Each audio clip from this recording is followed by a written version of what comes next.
नारायणं नमस्कृत्य नरं चैव नरोत्तमं देवीं सरस्वतीं व्यासं ततो जयमुदीरयेत्. We are reading from Śrīmad-Bhāgavatam, Canto 10, chapter number 1, beginning from verse number 43. So we've been reading Vasudev's statements to Kamsa to dissuade him not to kill Devaki, and he's trying to convince him. So main thing is that death is certain for everybody, you cannot avoid it, and you change bodies even when you are living in this life. You dream at night and you imagine even when you are awake. So what is the benefit of killing Devaki? So this is applicable to everybody anyway. Everybody dies, and because of fear for death, many times we commit wrong acts, but you cannot avoid it. So now he continues to explain, saying that how Atma is immortal. Jyotiryathay vodak parthivesh vadaha samira veganugatam vibhavyate evam swamaya rachate swasaupaman guneshu raganugato vimuhyati. So he says that just as the luminous objects, moon, etc., sun, moon, they reflect in water, in the pots filled with water, udak parthiveshu, and the water shakes by the wind or by any liquid, could be oil.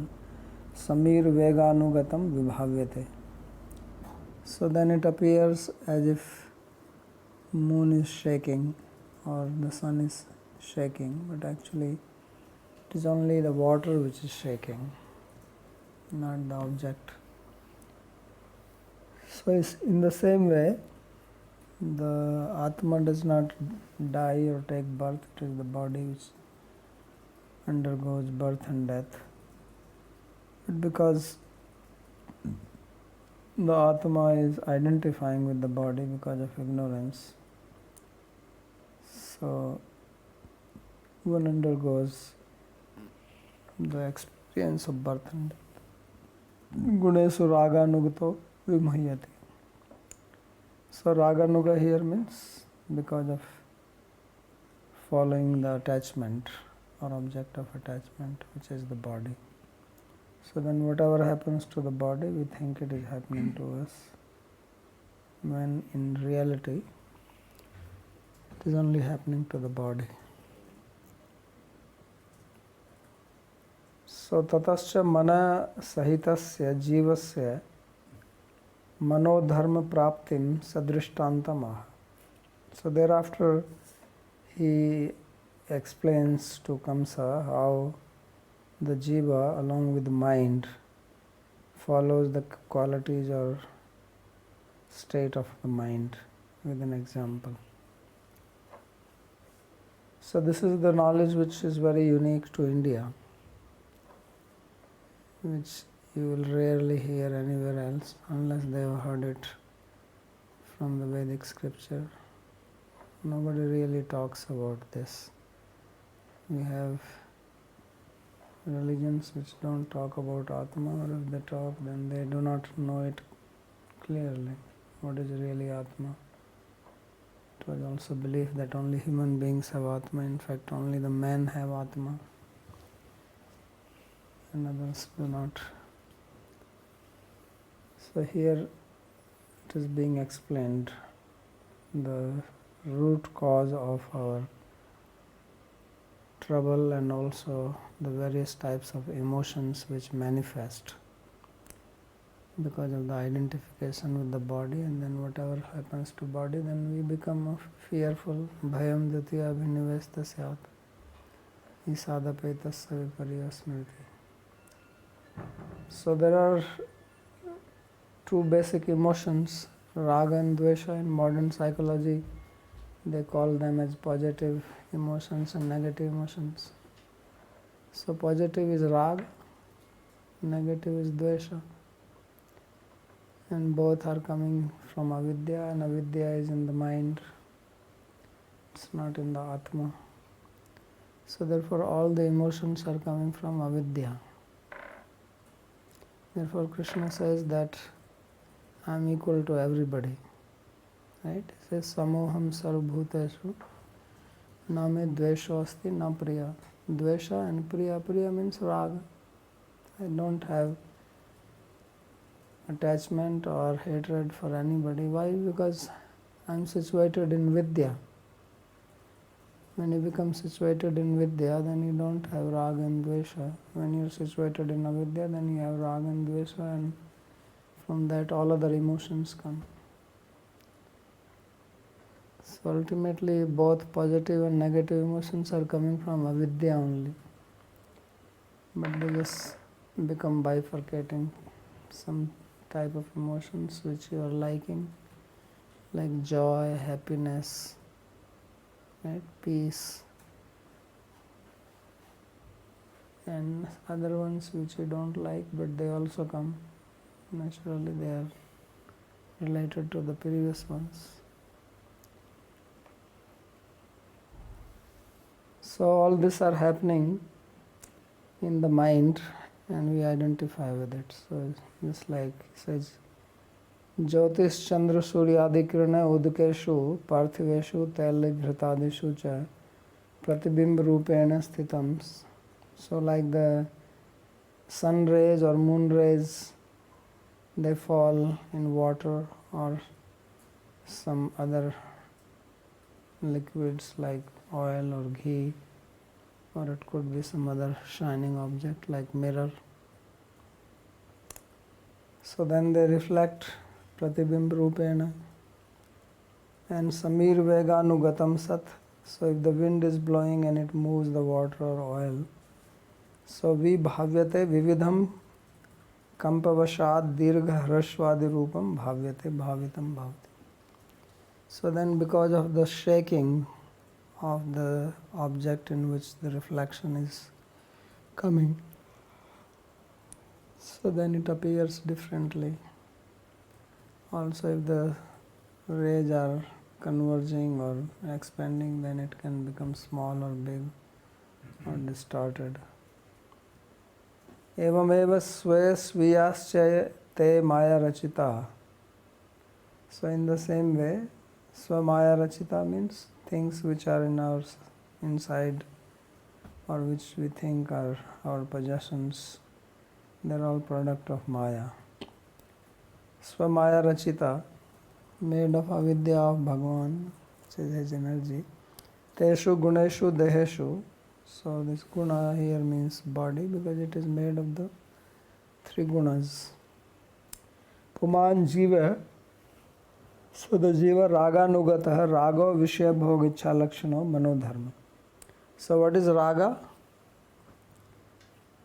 So raga is that which we like, vishya bhog ichha. So sukhanusai raga, dukhanusai dvesha. So when you have an experience of something which is pleasurable, that gives raga. Means it gives you the seed for which you desire it again. So that's why he says that raga is vishya bhog ichha lakshana. Raga is means it's a desire for vishya bhog, for having the experience of some favorable vishaya. That is called raga, or which you think is favorable to your mind and senses. So then where is the ichha? Where does desire happen? In the mind. So therefore it says manodharma, that it is the characteristic of the mind. So dharma means that which is held. Generally dharma also is that which holds, but what is held is also dharma. If you have a water in the cup, then water is the dharma of the cup. The water is not holding the cup, but is being held by it. So, dhariyate, dhriyate, both ways, that which you hold and which holds you. So, manodharmas tamanugato vimuhyati. So, it is your wish which is in your mind, then you follow it, then you become bewildered. So this is what is called vimoha or delusion, which means losing track of reality. So then you start seeing things being colored by your desire. So if your desire is favorable for something you want, then that thing looks good to you. And anything which looks good to you, then that looks expanded in good qualities and diminished in bad qualities. So that is the vimoha.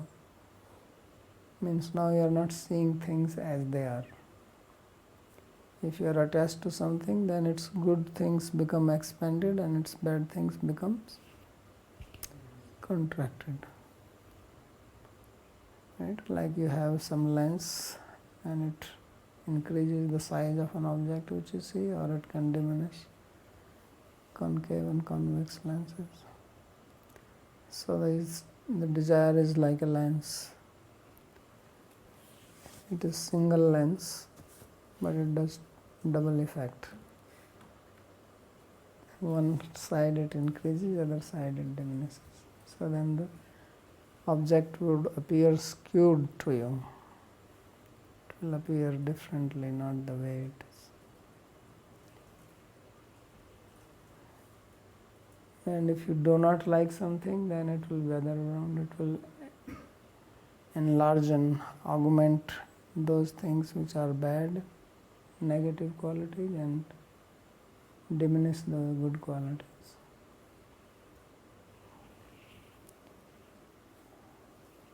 So tadiya vishya bhogicha vyapyo bhavati. And then your mind becomes completely occupied with the desire to enjoy that particular object. Then it thinks of that, meditates on that. Tena tvamapi tatha bhuta eva jiva. So he says that you are also a jiva like that. This is a general principle. Now you have to apply it in a specific situation, which is Kamsa. So Kamsa is also like that.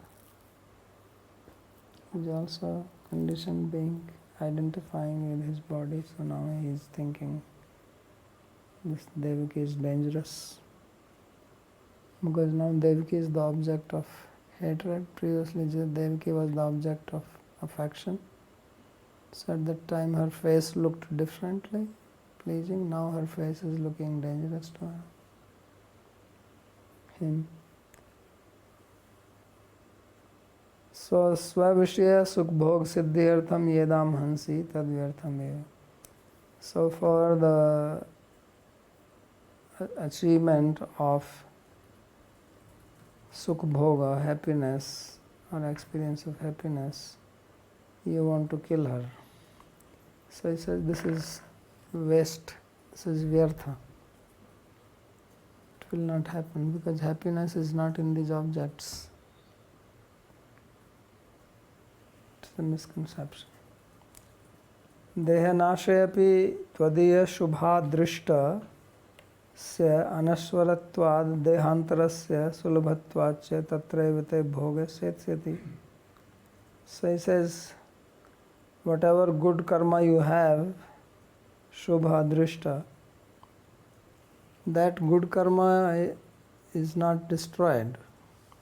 If you have some pious karma coming from past life or this life, and you are unable to experience the outcome of that good karma in this life, then don't think that that karma will be lost. you will have the experience of that in your next life. Na bhuktam kshiyate karma kalpkoti satairapi avashyameva bhoktavyam kritam karma shubha shubha. So karma cannot be destroyed without undergoing its experience.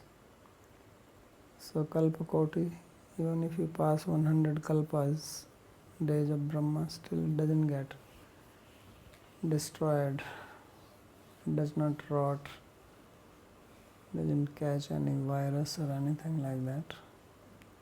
It remains intact, it will come. So you should not worry. Actually, if we can put trust in the law of karma, then we can solve many problems. It's a very interesting principle. Even if it is not real, still it can be helpful in society to believe in it. People will behave properly. They will not become so much distressed when difficulties come, just by believing in law of karma. And when we do not believe in that, then you become frustrated for small things. Because you are thinking, I want this result, why it is not coming? Well, if you have karma, it will come, don't worry.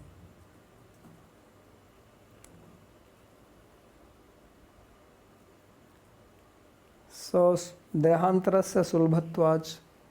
And then you say, okay, it will come in the next body, but to attain next body is a very difficult thing. You have to work very hard for it, right? But you did not work hard to get this body. In fact, you didn't do anything. You just got it. Karma was there, but to create the body, you didn't do anything. It's your parents who did. And they took care of your body after birth. You didn't do anything. So he says, body is sulabha. It will come. So don't worry, you will get the karma. You are good. Stri vadhetu pratyut dehantare dukkham eva bhoktavyam. But if you kill this Devaki, your sister, then you will only suffer in next life. Because you are unnecessarily creating bad karma. Kincha karmanaha prabalatvad akashvani uddishto mrityur devaki janmantara putradapi avashyam bhavi. And if you believe in this prediction which came from the sky, so then you will definitely die from the son of Devaki. You cannot avoid that. Ato varam mrityum pratikarartham markandeneva satkarmeva kriyatam iti dyoti. So if you want to counteract your death, then you should do some good act, like chanting of mantra, performing of yajna, some austerity, giving charity to others, feeding, like the prescribed, feed the ants on Thursday. Sometimes if you see people going around looking for ants, right? चीनी weeny डालते हैं ना. Feed the birds. So people do some activity like this to counteract bad karma. So he says, if you have karma to die from the son of Devaki, then you cannot avoid it by killing Devaki. It will happen. Many people, they tried this. There is a story I read that Ravan, he heard that he will be killed by the son of Dashrath before even Dashrath was getting married. So some story I actually forget. So he kidnapped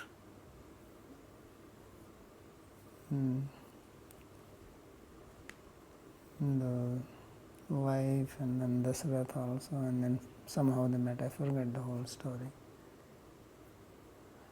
So he was trying to counteract his death that way. But then there is a story of Markandeya, son of Mrikandu. So when Mrikandu was born, then it was told that he will live only 7 years. That's only his life. So then he started worshipping Shiva, right? Sugandhi Pushti Vardhanam Trayambakam Yajamahe. You know this mantra? Trayambakam Yajamahe Sugandhi Pushti Vardhanam Urvarakya Mam Mukshya Mrityu Mamritam. So he chanted this mantra. This is called Mahamrityunjaya mantra. It's supposed to protect you from death. So he pleased Shiva, and then he got the life of 7 kalpas instead of 7 days. So he's still living. He's one of the person who survives. Right? He's the one who saw the deluge in the water of dissolution, where Krishna is lying on the leaf, right? Vatvriksha leaf, and sucking his thumb. So vatasya putrasya vatasya patrasya putreshayanam balam mukundam mansa samarami. Right? So karāravindena padarvindam mukharavinde viniveshayantam. So karāravindena, with his lotus hand, mukharavinde, in his lotus mouth, he is putting his lotus feet. You know, sometimes children do that. So like that, Krishna is lying on a lotus leaf. Everything is submerged in water, and he sees this baby on a leaf floating, and he is taking his thumb from the big toe and putting into his mouth. So karāravindena mukharavinde padarvindam viniveshayantam vatasya patrasya puteshayanam balam mukundam mansa smarami. So I meditate on baby Mukunda who is doing this. And then when he went near to him, because he was floating, he was swimming in this water, all around only water, nothing, and raining heavily. And then he saw this baby, he came near swimming. He was a good swimmer. So then baby opened his mouth and he went inside his mouth.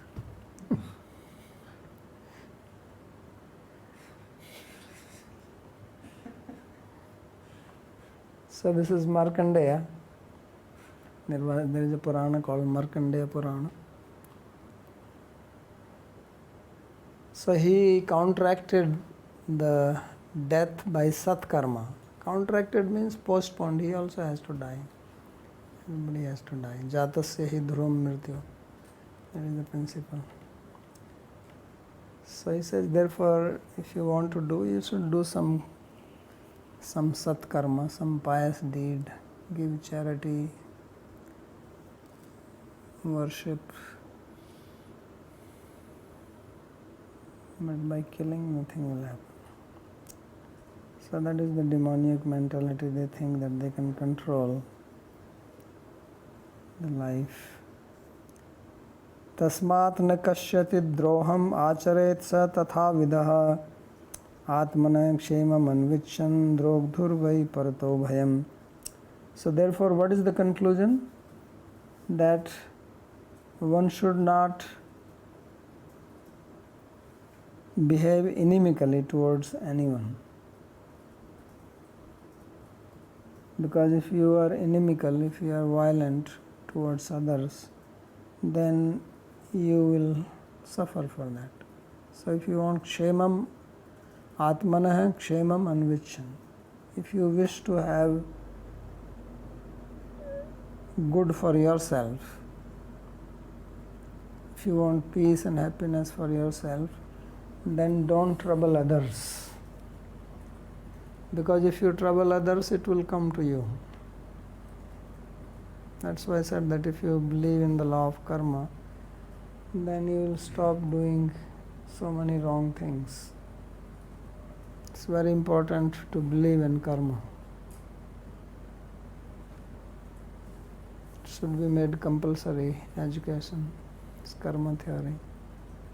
It will solve many problems in the society. So now people do not have any fear. If you have fear of police or something, but you dodge police, but karma you cannot dodge. So if you are taught that there is another police which you cannot dodge, then you will be more careful. Of course there will be some people who will not bother, but at least many people will be careful.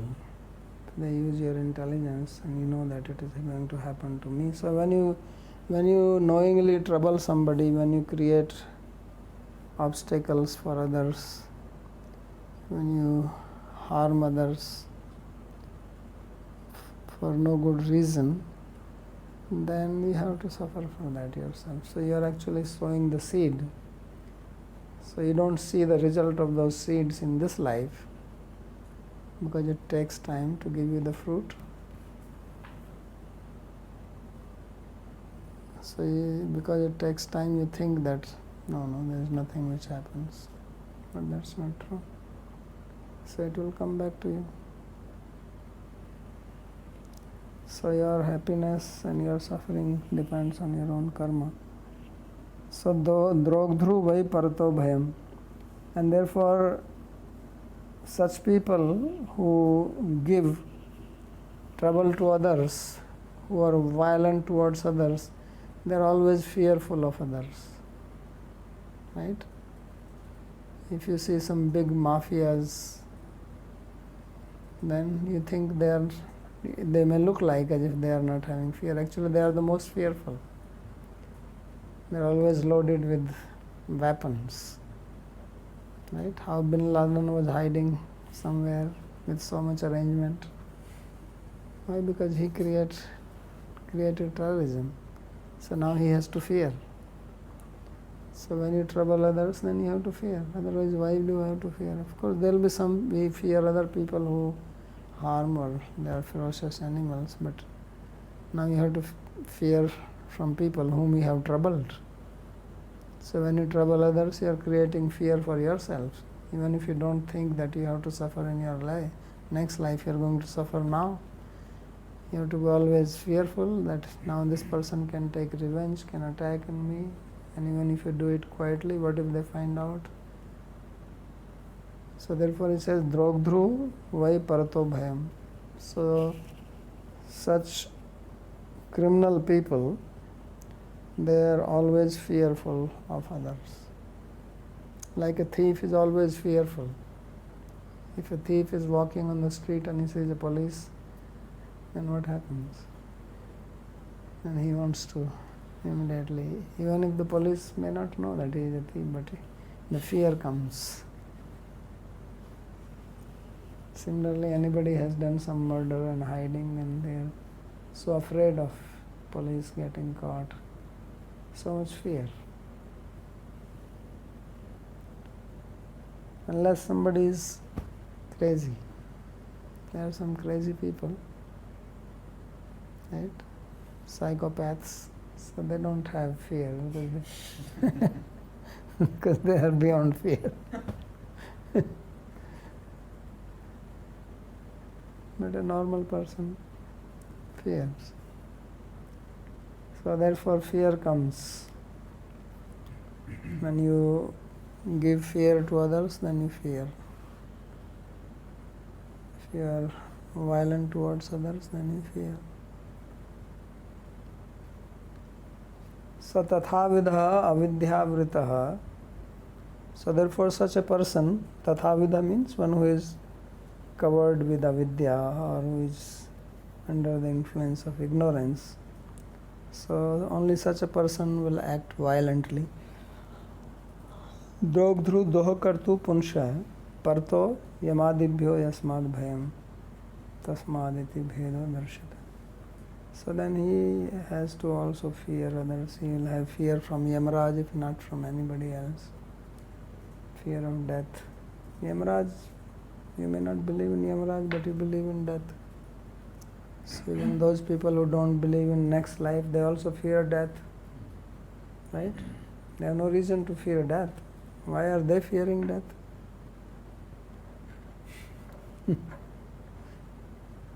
So they also have fear. So therefore fear from Yamaraj. Because Yama means regulation, right? Yama Niyama. So they also fear. They fear from police, which is representative of Yamaraj. Right? They are the Yamdutas. Modern Yamdutas are policemen. So as soon as you see the fear is there, if you are a criminal. So tasmad iti bhedo darshita. So this is the bheda. Bheda here means that 4 parts of that niti, sam, dan, danda, bheda. So bheda means trying to create a doubt in the mind of a person so that the person doesn't act on what one is trying to act. So that you start thinking, is this really the right thing I'm doing? Maybe this is not the right thing. Maybe I should not do it. That is the bheda. So making branches in your intelligence. So you are not firm, you are not just fixed that I am going to kill or I am going to do this wrong act. Then doubt comes. Then you start thinking, maybe I should not do it. Maybe this is not so good. So this is what he is trying to do. Creating bheda. Esha tavanuja bala kripana putrikopama hantum naharasi kalyanim imam tvam dīnavatsalaha. So he says that tvam dīnavatsala. He says you are dīnavatsala. Dīnavatsala means one who is compassionate on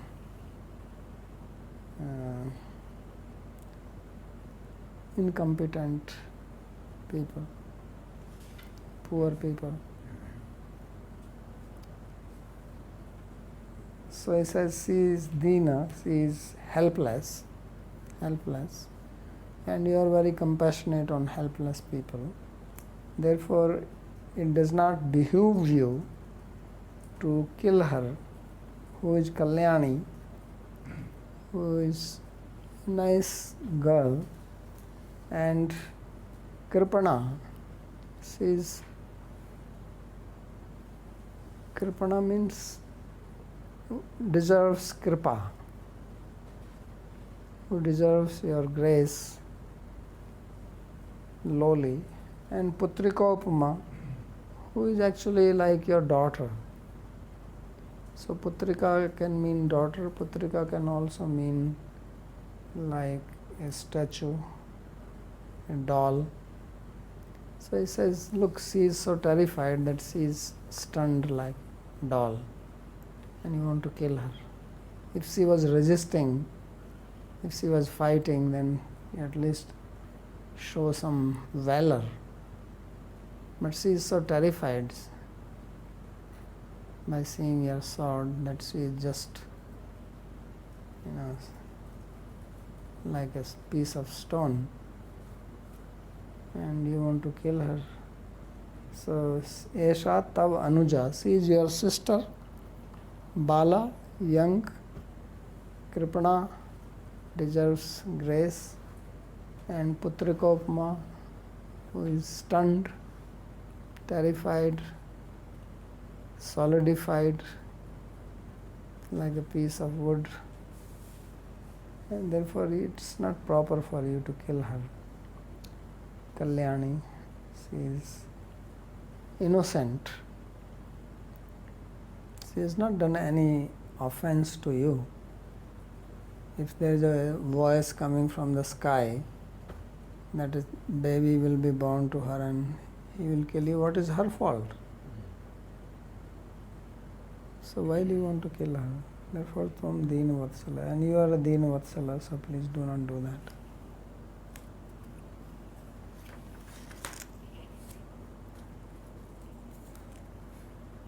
So So tadapi animvrittam nivrittam tam atyugram stuti bhiriti nyayena punah samaha.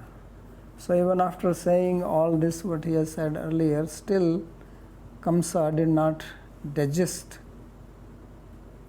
He did not kill her, but he is still intent on killing her. So then seeing this, he is again trying to pacify him by praising him. So there is a statement, Atyugram stutibhir santvayet. That somebody who is very ugra, very terrible, ferocious, angry, right? So then you pray, glorify, praise, and then his mind can change. So again he is using the Sama. So again he is showing those things. Sambandha, relationship is your sister, right? And upkar, please, you are gracious, like that. So putrika upma anukampaniya putri tulya. So she is worthy of your compassion, like your daughter. Puttalika vad bhayena chetna, or she is like a puttalika, like a doll who has become almost like what you call stuntified, like a doll, no movement happening in her. She is so much in fear. Vastavarthe tu shiraschalne naya dina. But the real meaning is this, that when Vasudeva is saying this, he is shaking his head. When he is saying that you are a Deen Vatsala, he is saying actually no.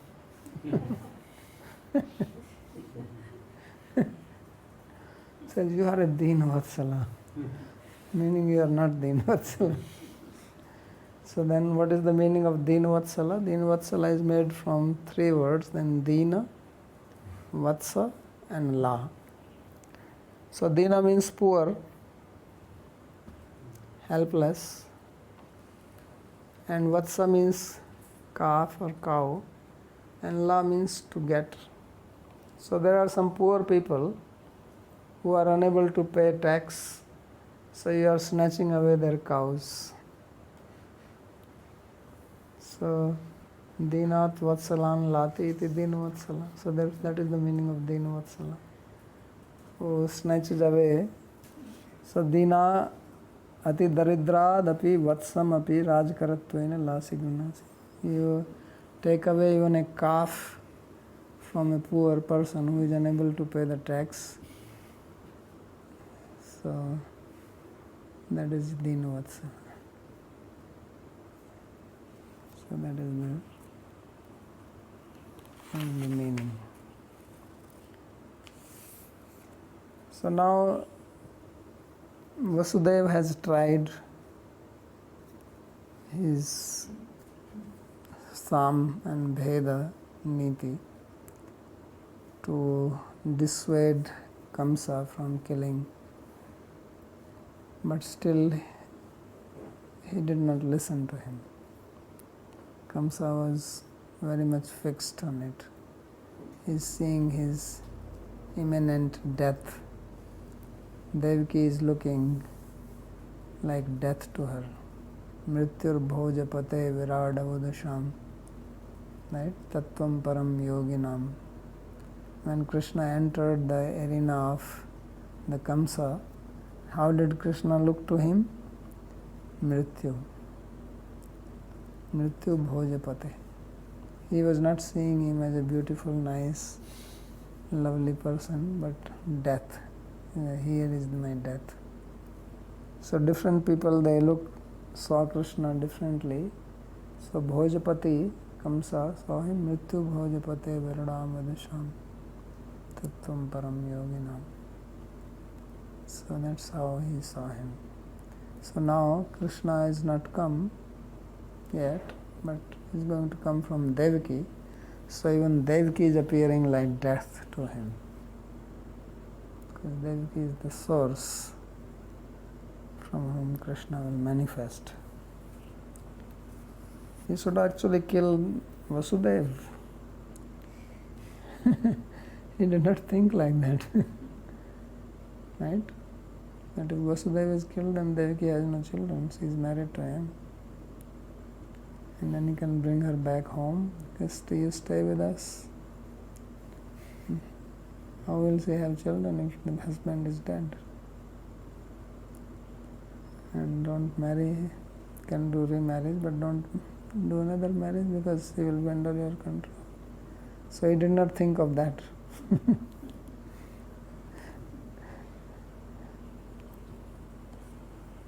Otherwise maybe there would have been some sword fight between Vasudeva and Kamsa.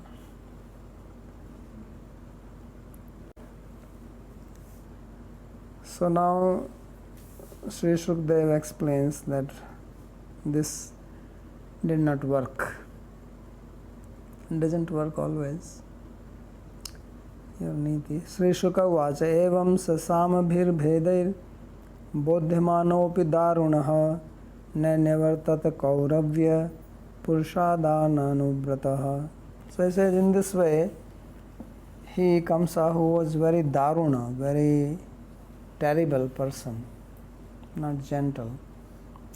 So although he was cajoled by Sama and Bheda, by nice words and by philosophical statements, trying to tell him how it is very sinful act, so it did not influence Kamsa.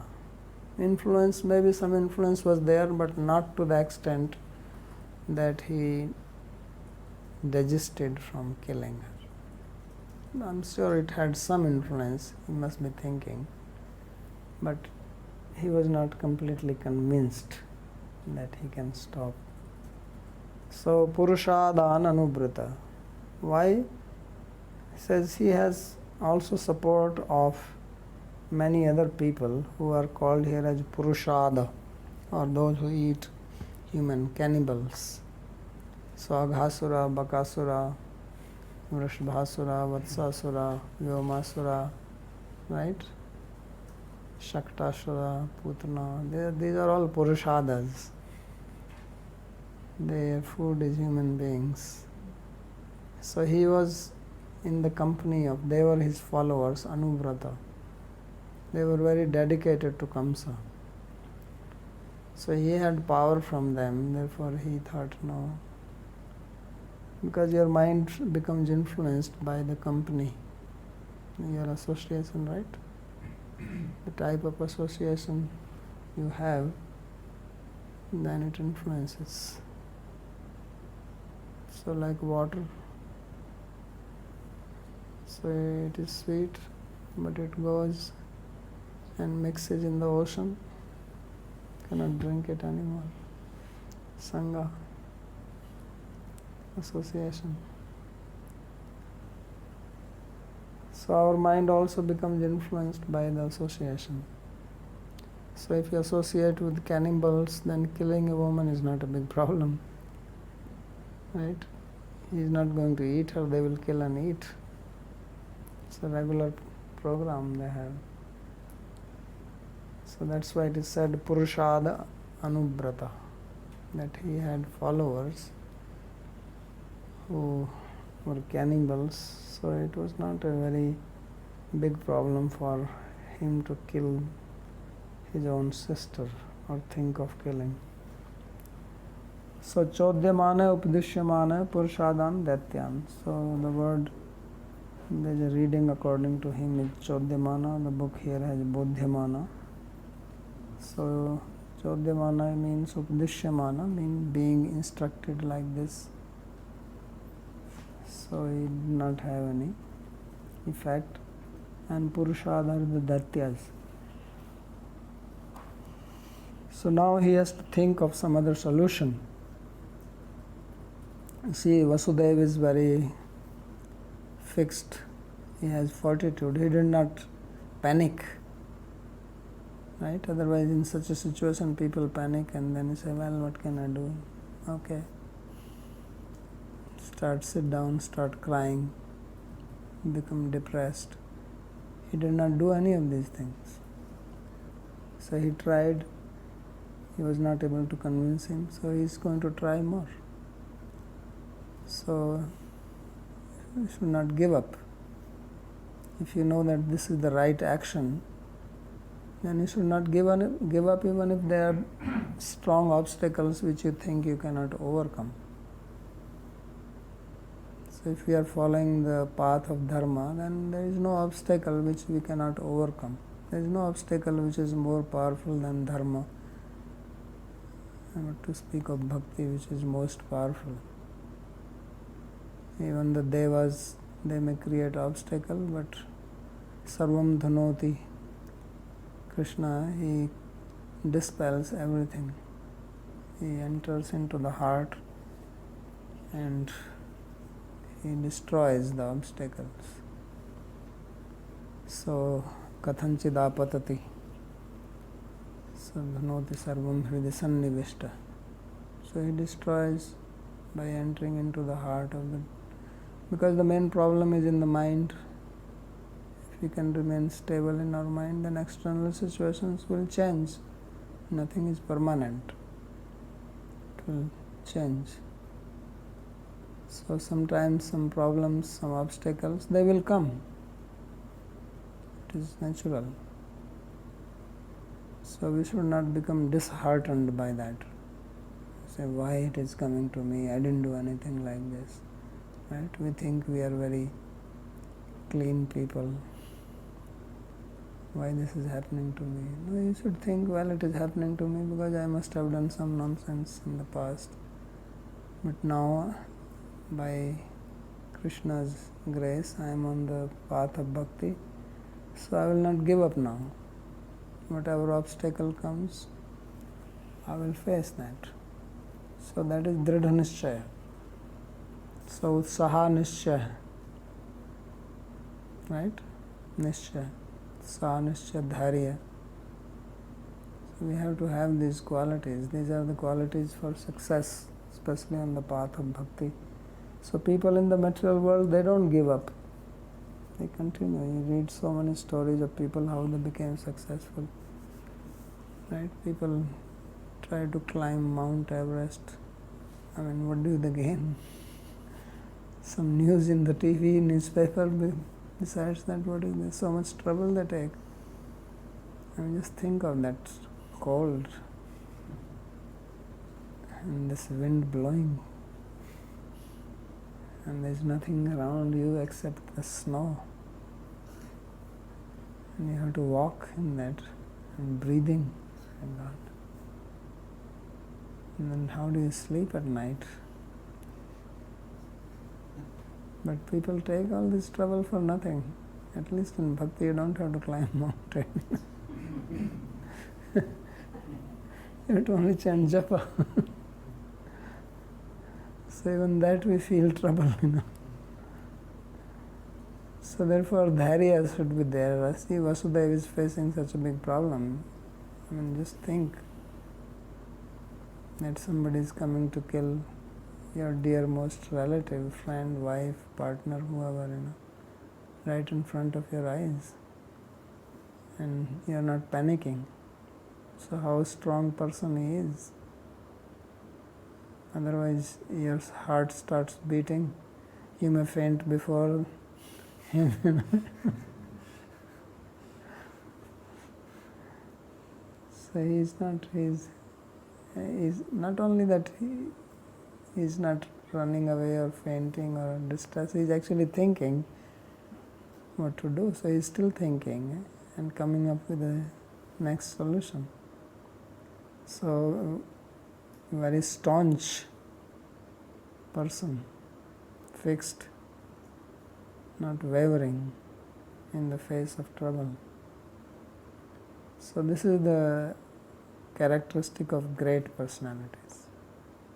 The character of a great person is tested in the situation of calamity.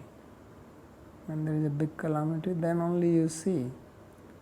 If there is no big calamity, then you don't know who is great and who is not great. So then you see the distinction that one is fainting, another is standing and facing the problem. So you see Vasudeva here. So it says, Evam sa sambhir bhedir badhyamanopi darunan na nevartat. He did not stop, he did not change his mind because he is a Purushada. So now what he says, Nirbandham tasya tam gyatva vichintyanag dundubhihi praptam kalam pratu bodhum idam tatra nupadyatah. So then when he saw that he is also equally fixed. See, Kamsa is fixed and Vasudeva is thinking, if he is fixed, why shall I not be fixed? So materialistic people are very fixed. He says Nirbandha. Nirbandha means fixed. Nirbandha Krishna Sambandha. Bhakti Rasamrita Sindhu, right? So Yukta Vairagya Muchyate. So that word used there, Nirbandha. So that is fixed. Nirbandham tasya tam gyatva. So tasya means consciously, and tam means that intent on killing Devaki. Knowing this, vichintya anak dundubhi. So anak dundubhi Vasudeva, he thought further, okay, now what can I do? I tried this, it did not work. So now I should try something more. So praptam kalam pratu bodhum. So what is he thinking? That this particular time which is here, I have to somehow pratibodhum, I have to counter it somehow, I have to avoid it. Somehow, if I can postpone it. Because when somebody's mind is there, it can change with time. Somebody is in an angry mood and wants to do something. So if you can avoid that person to take action immediately, then after some time the anger will subside. Or if you can do it yourself, that when anger comes to you, then you don't act on it immediately. So you wait and think. There is a very nice sloka like that, I forget it. It's actually a story of the king. How he had read this sloka, Apadam Padam something. It's from one of the play, I think from, I don't know if it is from Shishupalavad or somewhere. So anyway, he says that one should not perform an act without proper deliberation. One should not just act on the impulse. At least there is a story in Panchtantra like that. That there was a Brahmana, I think, and he had a small child, and he had a pet mongoose, and the baby was in the cradle, and Brahmana and his wife, they went out for something, leaving the baby there. So in the meantime a snake came, and snake crawled onto the baby. So when the mongoose saw that, he attacked him and he killed the snake. And obviously when he killed the snake, his whole mouth and everything was full of blood. So then when the Brahmana came from outside, mongoose came running to him, like, sometimes dogs come when you come home, and he came. He cannot speak but to say that, look, I killed the snake. So when Brahmana saw this, he thought that he has eaten up the baby, and he smashed the mongoose. But then he came inside and he saw the dead snake and the Devi was alive and then he repented so much. So therefore one should think before one acts, especially under the impulse of some strong emotion. When you are under the influence of a strong emotion, don't act. Just take little time and think. So therefore he is thinking that now what can I do? Somehow I have to make him pass time. Pratibodhum praptam kalam pratibodhum idam.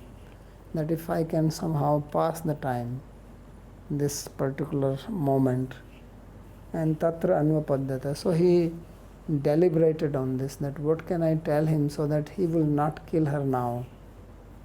And once we can avoid that, then we will think what happens in future. So anak dundubhiriti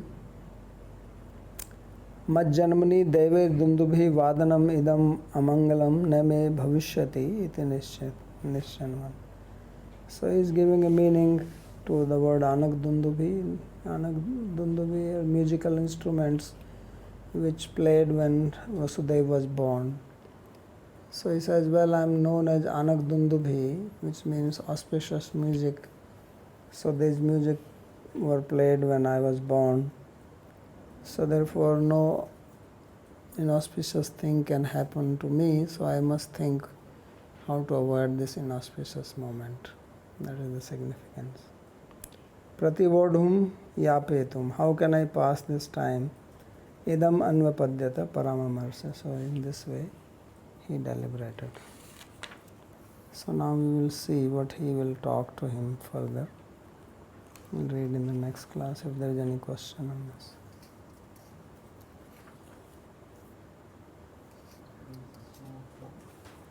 Very well.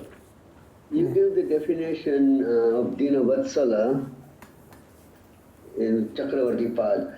The normal definition we consider Dina Vatsala for Krishna. How does that vigraha will come?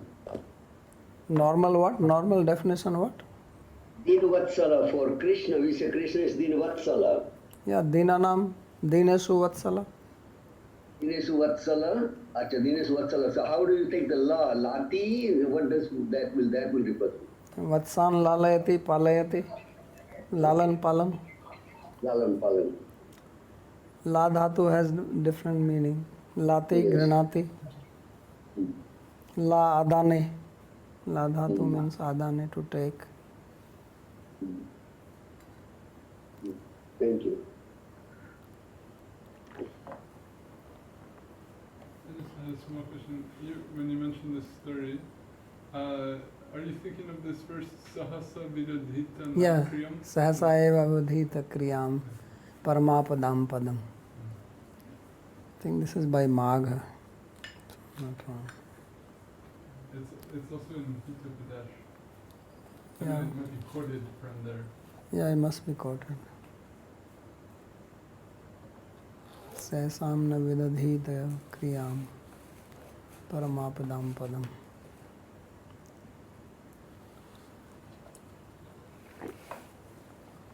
Yes.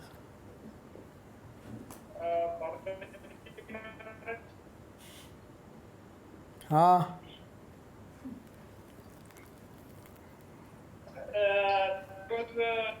on this doubt in my mind that you said that this karma nashyate, even if there are 40 yugas even pass. And then another view is that if we do some pious acts, then we can counteract our karma. And that was also being suggested by Vasudeva to Kamsa. So then it is little confusing. On one hand, that karma will not it will not elapse of not yeah, if you don't do anything, it will not That's you did not hear. If you don't do any particular specific act to change it by some jyotish or religious act or something, then nothing will happen to it. That's what it meant. That even if it takes 100 days of Brahma, it is not going to rot or change into something. That's the meaning. But if you do some particular specific acts to change it, then you can counteract it. So, like bad results can be counteracted. Yes. Like you gave an example of feeding the ants, birds, etc., whatever. Yes. So, Just like when you fall sick and you take medicine, so you counteract.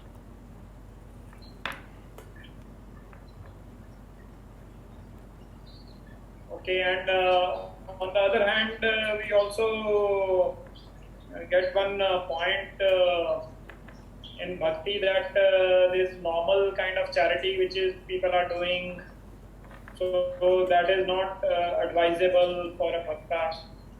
How do we reconcile this?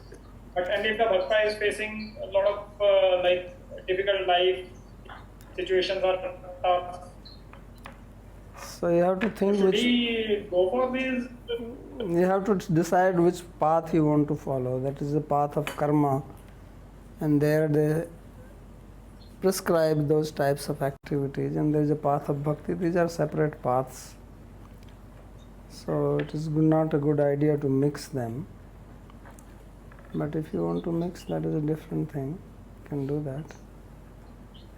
But then you are not following pure bhakti. Okay. So even if there is any tough kind of situation for a bhakta, he doesn't consider it as tough. Yes, So yes. internally he is not feeling it so tough. I don't know, your voice is not very clear because of the internet connection.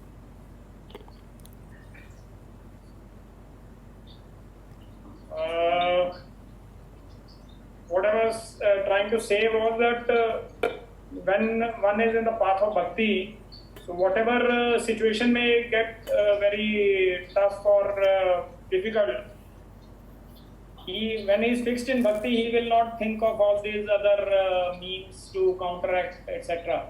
Yes. But a person who's in this karam marg, even on a slight pretext also he will like to counteract. That I don't know whether small or big, but on bhakti it is not prescribed.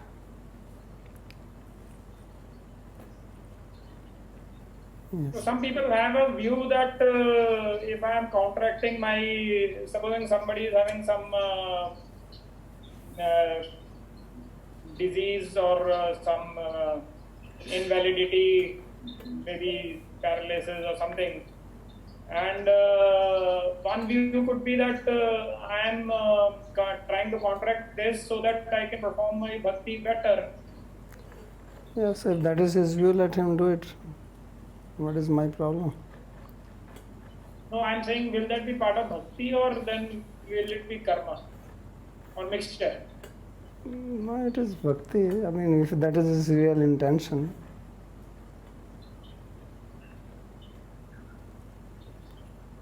That's what he really thinks.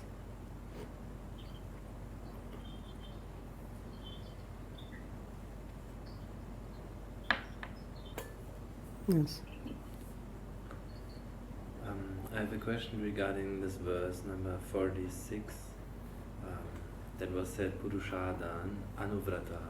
Mm. So is it that Kamsa is an Anuvrata? So that he is following the Rakshasa, the Purushadas? Or Depends what type of samas you want to make. Obviously, he is not following them. So you make Bahuri samas. Purusa Anuvrata. So he has followers that are cannibals, not that he is following them. Yeah, why should he follow them? He is the boss. They are under his control, not that he is under their control. Okay. They all gave their life for him. Yes. So how is that he is following them? I just saw this translation. Okay. And Then I have one follow-up question regarding the discussion yesterday on the state of consciousness during dreams and during the wakeful state. And I've understood that dreams reflect my state of consciousness that I have during the wakeful state, but they also can serve me or make me experience sanskaras that actually don't reflect my normal consciousness or my normal absorption, but just have some, or they can show some deeper attachment that I have, but which I'm not aware of normally during the day. And then while I was thinking about it, I also remembered you explaining once that that dreams can also be a means to experience some karma, some suffering or some enjoyment, and that I can also think of it as being thankful that this does not happen during the day, but just during the night that I am now experiencing these things. So is this something different from experiencing now attachments and my consciousness during the day? This idea of experiencing some kind of So karma? when you are experiencing, what does it mean? It means that I'm getting... And what is karma? If you have karma, how does it manifest? You experience it. Yes. So as you experience in your wakeful state, you can also experience in your dream state. Now that karma, which karma is coming from that, you are analyzing your attachment, that is secondary thing. But if you are having the experience, that is also karma manifesting or not? Yes. That's what it means. So then so then I could say that there are two possibilities of experiencing something. For example, experiencing fear. So I can be chased in my dream with someone, running after me with a weapon or something like that, or it can happen actually during the wakeful state. Yeah, it can happen both. It's not exclusive that it has to be this or that. Okay. So therefore I can think of... Certain karma manifests in dream and certain karma manifests in wakeful state.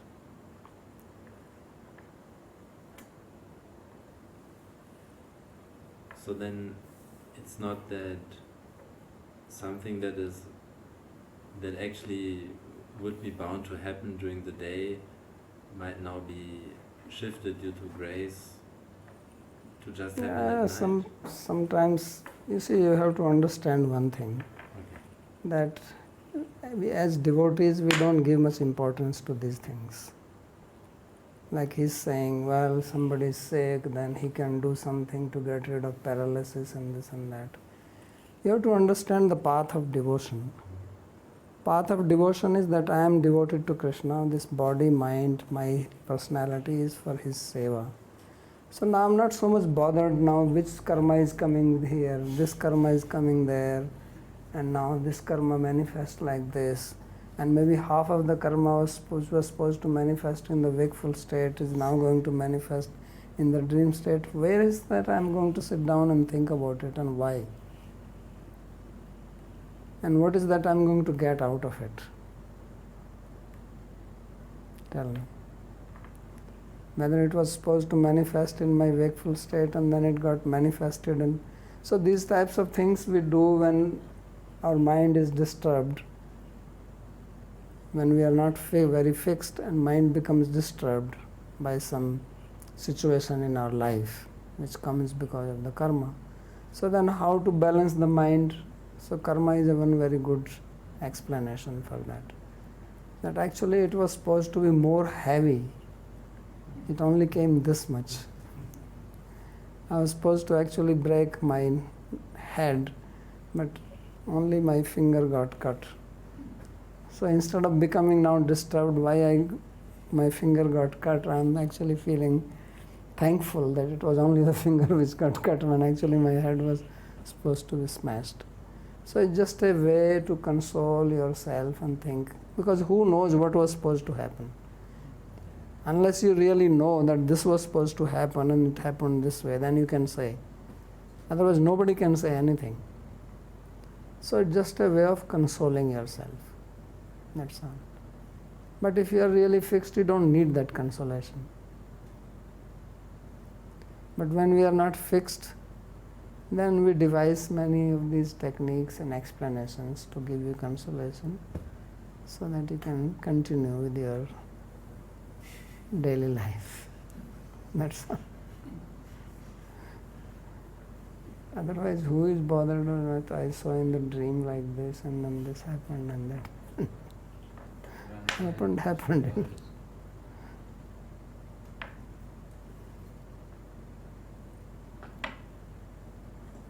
Haribol, Babaji, I have a question regarding verse number 39. Vasudeva says that when the next body is obtained, the person gives up the present body. And my question is it always like that in this order? So first of all, the person takes new bodies. The new body is prepared somewhere, and after that, the person gives up the present body, or there are some different ways. How does it go on? I explained it yesterday. I don't know if you were there in yesterday's class. So I stated that it does not really mean like this, that the new body is prepared and then only you give up this body.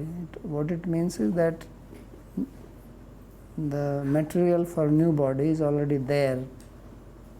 Means the requisite karma which will manifest, because what is this body is a product of prarabdha karma, or certain amount of karma is needed for this body to manifest in this specific way. Where you are born, who are your parents, what type of body, male, female, what kind of structure you have blonde hair or black hair, green eyes or black eyes or whatever. So all this is product of your past karma. So although here it is said that this kind of, that when the new body is prepared, then you give up this body, and the example of the worm is given and walking is given. So in case of worm, he first puts the front part on the leaf and then he moves from the previous leaf. Means the leaf is already there and then only he releases it.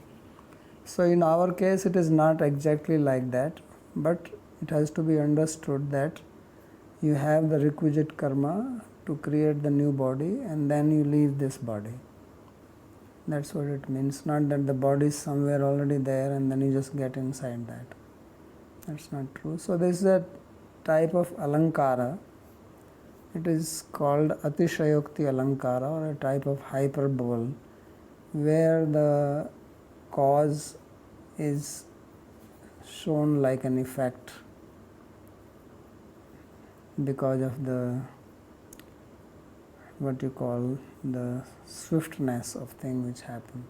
So actually it is the karma which gives the body. So when we say that this body is already there, means that the karma is there and that will manifest the body. But instead of it is said, instead of saying that karma is there, the cause, the effect has been described. So it's a way of expression in Kavya. Thank you. Okay. Babaji Maharaj, your reply to Vilas' question was very inspiring. Okay, thank you.